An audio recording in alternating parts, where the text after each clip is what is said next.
আসসালামু আলাইকুম দর্শক, সবাই কেমন আছেন? আশা করি ভালো আছেন। আমি আলহামদুলিল্লাহ ভালো আছি। দর্শক, আজ বিকালে আমি আসলাম আমার মূল কাটা পেঁয়াজের জমিতে। তো যখন আসলাম তখন গুনগুন আওয়াজ পাচ্ছিলাম আমি। তো হঠাৎ করেই আমার চোখ পড়লো আমার জমির চারপাশ দিয়ে আমি কিছু ধনিয়া বুনাইছিলাম।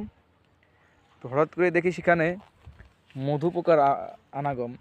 দেখতেই পাচ্ছেন যে মধু পোকা এখান দিয়ে মধু সংগ্রহ করতেছে। প্রত্যেকটা ফুল থেকে তারা মধু সংগ্রহ করিয়া তাদের নির্দিষ্ট স্থানে যে মৌমাছির চাক সেখানে নিয়ে যায়।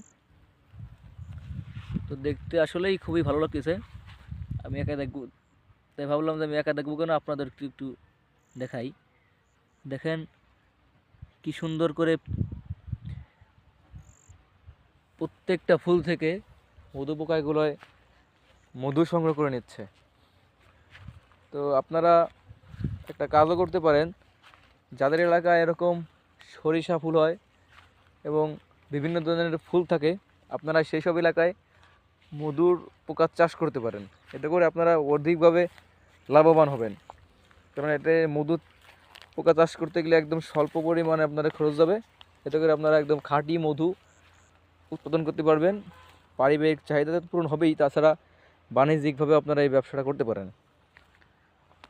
তো সবাই ভালো থাকবেন, সুস্থ থাকবেন, কৃষির সাথেই থাকবেন।